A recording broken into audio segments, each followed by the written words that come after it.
In mid-July 2025, a sudden wave of excitement spread across defense and aviation circles after multiple media platforms reported that India was preparing to develop an ultra-long-range strategic bomber. According to the reports, the aircraft would be capable of flying over 12,000 kilometers, enabling the Indian Air Force to project power globally on par with some of the most advanced military platforms in existence today, such as the American B-21 Raider and the Russian Tu-160 Blackjack.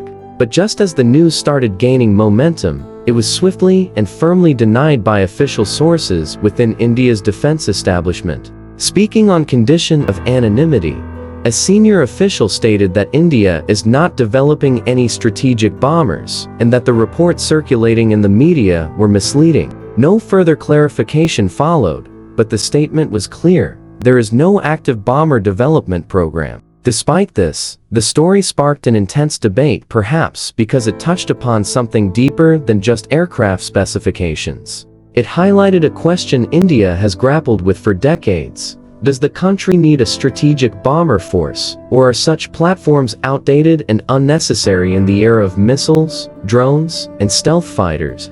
To answer that, one must first understand what a strategic bomber represents. These are not just long-range aircraft. They are national symbols, tools of deterrence, and instruments of global military reach. They can fly across continents, deliver conventional or nuclear payloads, and operate either in open skies or highly contested airspaces. For most of the modern era, this capability has been the domain of just three powers: the United States, Russia, and, to a lesser extent, China. India, by contrast, has never fielded a strategic bomber. Its air force has traditionally been built around multi-role fighters, interceptors, and a formidable inventory of ballistic and cruise missiles. However, it wasn't always like this. Back in the post-World War II era, India operated B-24 Liberators inherited from the British. Later, the English electric Canberra became the backbone of India's strike fleet.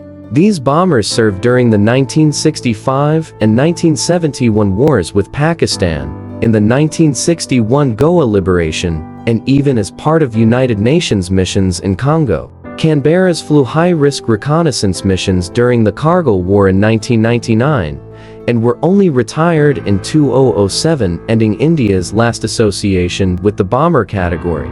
There was a brief moment in the late 1990s when India considered leasing two 22M3 backfire bombers from Russia. The deal was meant to enhance maritime strike capabilities, but it was quietly shelved, perhaps due to cost, logistical challenges, or changing strategic needs. Since then, India has relied on high-performance fighter aircraft like the Su-30 Maquis and Rafale, alongside land and sea-based missile systems, to fulfill its strike requirements. And yet, the idea of a strategic bomber refuses to go away. While the official denial in July was clear, it reignited serious questions. If not today, could India pursue such a platform in the future?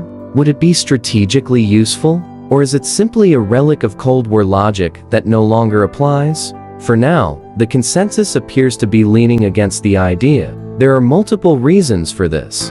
First, India already possesses a strong deterrent in its nuclear-capable missile force, including the Agni and BrahMos series. Second, fighter aircraft like the Su-30 Maquis, Rafale, and the upcoming AMCA are capable of deep penetration strikes when supported by aerial refueling. Even China's interior is within reach of these platforms, especially with India's expanding refueling and surveillance infrastructure. Third, and perhaps most critically, is the question of survivability. In modern air warfare, large aircraft are increasingly vulnerable. Air defense systems like the Russian S-400 or the Chinese HQ-9 are designed to detect and intercept high ACS targets like bombers, even if stealth is factored in. For a bomber to successfully penetrate such defenses, it would require an entire support ecosystem of jammers, decoys, drone swarms, and kinetic suppression, a level of commitment and cost that may not be feasible or wise, especially when faster,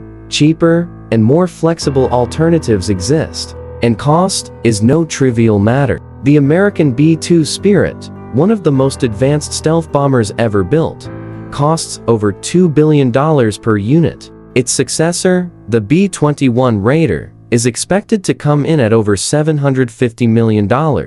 Operating costs are also astronomical. For India, which currently operates only 31 active fighter squadrons, well below its sanctioned strength of 42, the priority remains rebuilding and modernizing its tactical air fleet.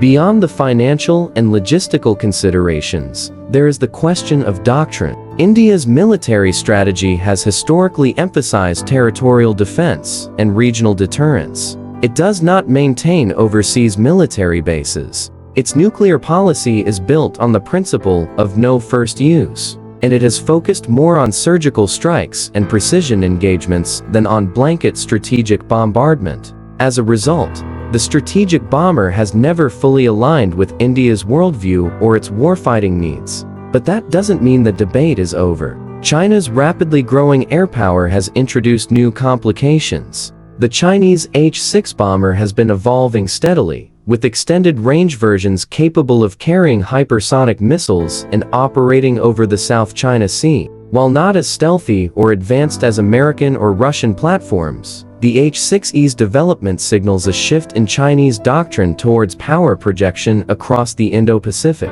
For India, this presents a direct challenge. If China develops a sixth-generation stealth bomber in the coming decades, India may find itself forced to revisit its current stance. The Indian Ocean region, after all, is India's backyard. The ability to patrol, dominate, and deny access to adversaries in this vast maritime domain could someday require a platform with greater endurance, payload, and persistence than a fighter jet can provide. A strategic bomber could fill that gap. There's also the symbolic dimension.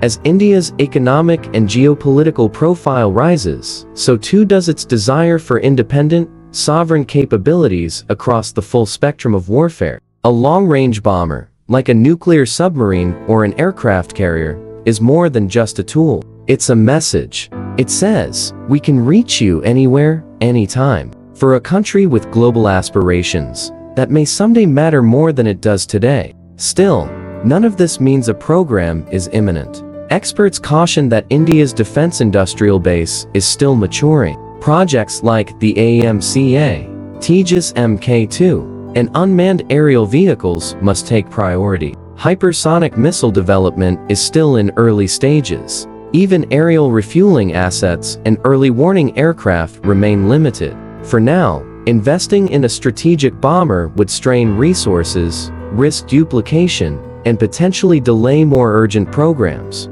And yet, the technological building blocks are slowly coming together. India has made progress in stealth materials, modular design, sensor fusion, and advanced avionics. Its cooperation with countries like France and Israel could, in time, facilitate development in propulsion and radar evasion. A next-gen bomber, if pursued, would likely materialize only in the 2040s, but the groundwork could begin much earlier. As the global security environment continues to evolve with drone warfare, cyber threats, hypersonic missiles, and AI-enabled battlespaces, India will have to adapt. The nature of air power is shifting from manned platforms to multi-domain integration. In that future, a bomber may not look like the Tu-160 or the B-52. It may be unmanned, modular, and stealthier than anything in service today. For now, India has made its position clear.